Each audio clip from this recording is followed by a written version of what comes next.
अब मैं आपको कुछ तस्वीरें दिखाकर आपसे एक सवाल पूछना चाहता हूं, और सवाल यह है कि क्या आप मिट्टी और खपरेल से बने इस कच्चे मकान को देखकर यह अंदाजा लगा सकते हैं कि यह मकान किसका होगा? पहले आप बड़ी स्क्रीन पर इस मकान को देख लीजिए।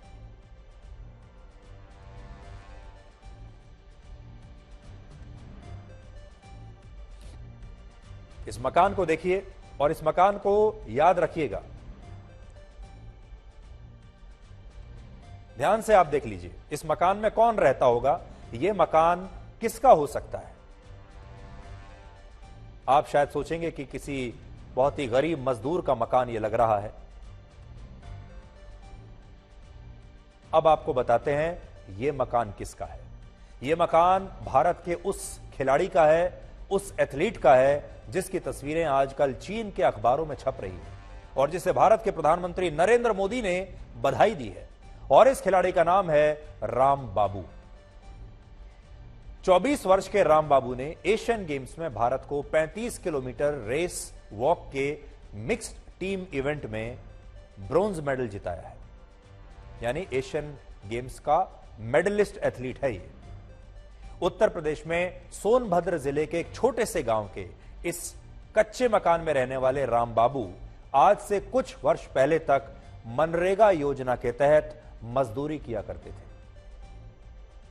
ये तस्वीरें कोविड के समय की हैं, जो अब मैं आपको दिखाऊंगा, जब राम बाबू की वेटर की नौकरी चली गई थी। पहले राम बाबू वेटर थे, कोविड में नौकरी चली गई और इसके बाद वो मनरेगा योजना में मजदूरी का काम करने लगे। और उस समय उन्होंने अपने कुछ वीडियोस भी बनाए थे। इन वीडियोस को भी पहले आप जरा देखिए, बड़ी स्क्रीन पर देखिए ये खिलाड़ी।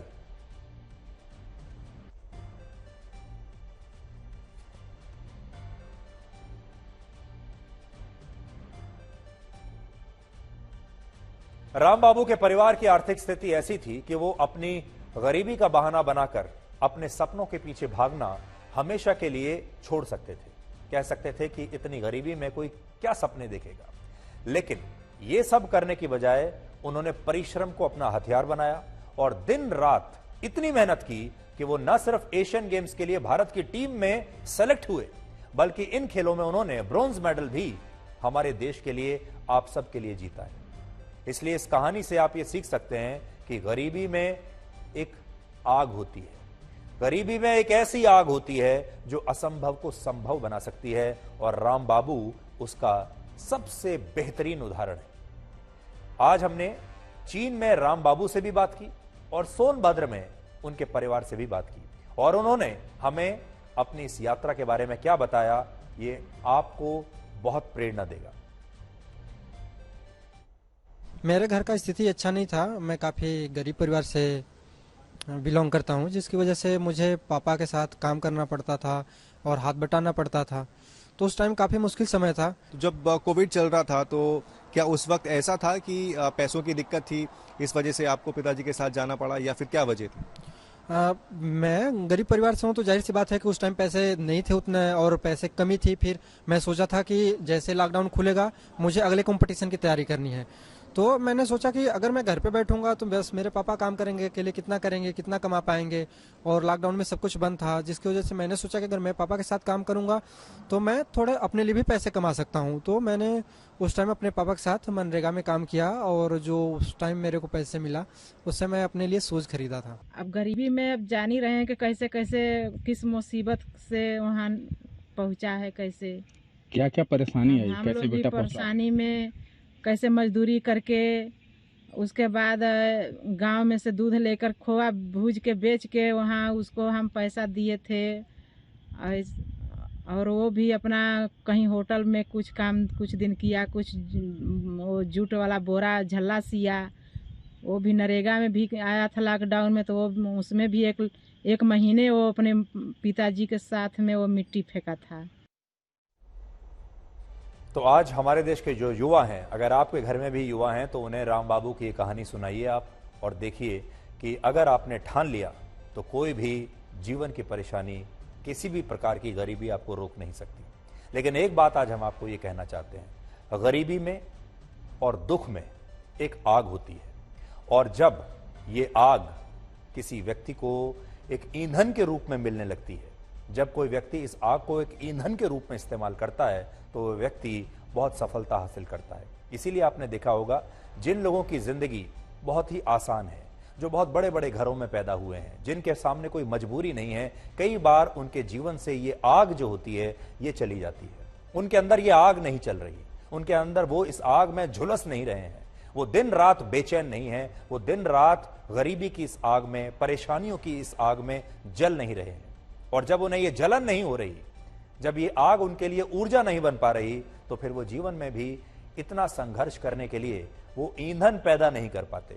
इसलिए हमने देखा है कि खास तौर पर खेलों के मैदान में या दूसरे मैदान में भी अगर आप देखेंगे, दूसरे क्षेत्रों में भी कई बार जो ऐसे लोग होते हैं जो इस तरह की गरीबी से आते हैं, जो परेशानियों के जीवन से आते हैं, वो बहुत बेहतर करते हैं बजाय उनके कि जो लोग बड़े बड़े शहरों में रहते हैं, जिनके पास तमाम तरह की सुविधाएं होती हैं, बड़े बड़े स्टेडियम्स में प्रैक्टिस करते हैं। मैं ये नहीं कह रहा कि वो खिलाड़ी कमतर है, ये मेरा कहने का बिल्कुल भी अर्थ नहीं है, लेकिन मैं इतना जरूर बताना चाहता हूं कि अगर आपके पास, आपके जीवन में अभाव है, आपके जीवन में कोई परेशानी है, कोई दुख है, आपके जीवन में कोई गरीबी है, तो उसे अपने लिए कोई नेगेटिव पॉइंट मत बनाइए।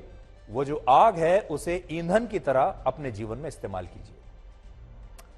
आगे चलकर राम बाबू पर हो सकता है कभी ना कभी कोई फिल्म बनाई जाएगी और जो एक्टर राम बाबू का रोल करेगा उसे हमारे देश के जो लोग हैं, हमारे देश के युवा, वो उसे अपना आदर्श मानने लगेंगे और फिर वो एक्टर रातों रात बहुत बड़ा स्टार बन जाएगा, करोड़ों युवाओं का जो है वो आदर्श बनेगा।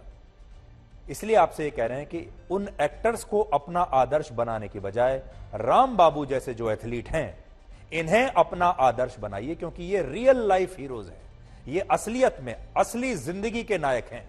और जब आप इनको ध्यान से इनको देखेंगे, इनकी कहानी को पढ़ेंगे, तो ये आपको बहुत कुछ सिखा कर जाएंगे।